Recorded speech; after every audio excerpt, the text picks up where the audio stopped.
আসসালামু আলাইকুম ভিউয়ার, সবাই কেমন আছেন? আশা করি সবাই ভালো আছেন। আজকে যে বিষয় নিয়ে কথা বলবো সেটা হচ্ছে হার্ট স্ট্রোক নিয়ে কথা বলবো।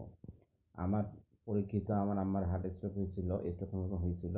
আমি যে কাজটা করছিলাম সেটা হচ্ছে এই দুই এ শুয়ে পড়ছিল তো, যখন স্ট্রোক হয়েছিল তখন শুয়ে পড়ছিল। তখন হচ্ছে এই দুই এটা ধরে দুই হাত দিয়ে এই এই কাঁধটা ধরে উঠাইছিলাম, উঠাই লা ইলাহা ইল্লাল্লাহ পড়াইছিলাম।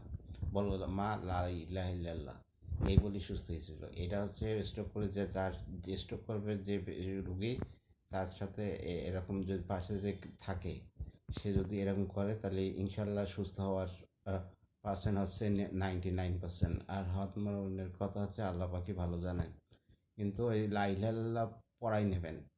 বা যখন রুগী লা ইলাহা ইল্লাল্লাহ পড়বে তখন মনে করবেন যে রুগী স্ট্রোক ঝুঁকি থেকে কম আছে। এটা হচ্ছে আপনার এটা বললে আল্লাহর একটা কুদরত।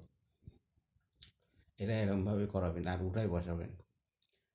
আর ভুল ভ্রান্তি হলে আমার ক্ষমা দৃষ্টিতে দেখবেন। আমি বাস্তব যেটা দেখেছি সেটা শেয়ার করছি। আমি কোনো ডাক্তার নেই, কবিরাজ না, আমি হচ্ছে ইঞ্জিনিয়ার।